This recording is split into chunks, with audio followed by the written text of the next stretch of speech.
रगतको खोलो बगाउने हाम्रो सरकार होइन। अहिले जुन तपाईँहरूले भोट दिँदै हुनुहुन्छ नि, यो एमाले काङ्ग्रेस माओवादीहरूलाई, यो यिनीहरू भनेको चाहिँ यो हतियारहरू हो होइन। त्यही भएर तपाईँहरू सबैजना सचेत रहनु होला। किनभने अबको यो चुनावमा पनि तपाईँहरूले केही भोटहरू चाहिँ मिस गर्नुभयो भने चाहिँ छ नि, यो देश यस्तै रहन्छ क्या। केही परिवर्तन पनि आउँदैन, केही हुनेवाला केही पनि छैन। त्यही भएर तपाईँहरू सबैजनाले यस्तो मौका कहिले पनि आउँदैन होइन। यो चोटि चाहिँ तपाईँहरू सबैजनाले नयाँ पार्टीलाई भोट हाल्नु होला। नयाँ भन्दा नि त्यो पनि हेरेर हाल्नु होला। किनभने मलाई सबैभन्दा बेस्ट चाहिँ रासोपा लागेको छ, घन्टी पार्टी चाहिँ बेस्ट लागेको छ। त्यही भएर म चाहिँ घन्टी समर्थक नै छु होइन। त्यही भएर म चाहिँ घन्टीकै सपोर्ट गर्छु। किनभने घन्टीले चाहिँ जहाँसम्म लाग्छ अलि आँट र जोस जाँगरले चाहिँ बोकेर आएको छ। त्यही भएर हामी सबैजना चाहिँ घन्टीमा लागि परौँ होइन। त्यही हो आजको भन्ने कुरा चाहिँ त्यही हो। कति अस्ति भर्खरको ताजा कुराहरू पनि छन् त होइन। त्यत्रो आन्दोलन भयो, कतिजना केटाहरूको त्यत्रो ज्यान गएको छ होइन। त्यो तपाईँहरू सबैजनाले देख्नुभएको छ। मैले बिबिसीमा पनि हिजो अस्ति अपलोड भएको रहेछ त्यो भिडियो पनि हेरेँ। त्यो भिडियो हेर्दाखेरि त आम्मामा यति डरलाग्दो छैन नि यार। यस्तो नि हुन्छ, ड्याङ ड्याङ गोली हान्ने, आफू हेलिकप्टर चढेर भाग्ने, यस्तो छ सरकार। हाम्रो सरकार यस्तो छ।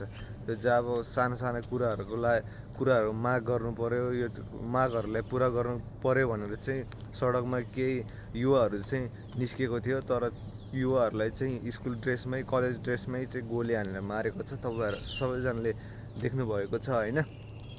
त्यही भएर यो सरकार रहिरह्यो भने हामी सबैलाई चाहिँ एक उसको नि फाइदा छैन। त्यही भएर सबैजनाले घन्टीमा भोट हाल्नु होला। यो चुनावमा चाहिँ घन्टीलाई नै जिताउनु पर्छ जसरी भए पनि होइन।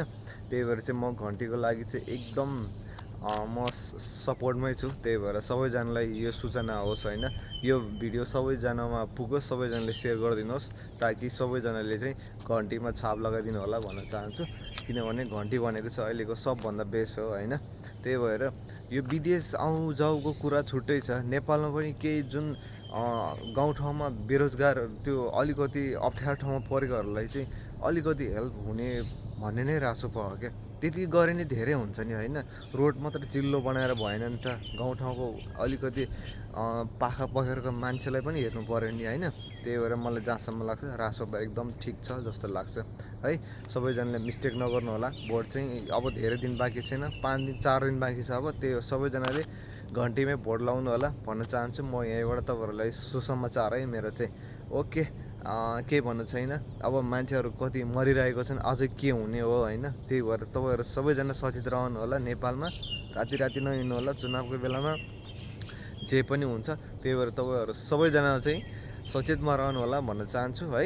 नयाँ पार्टीलाई भोट दिनु होला भन्न चाहन्छु सबैजनालाई। नमस्ते, जय घन्टी, जय नेपाल।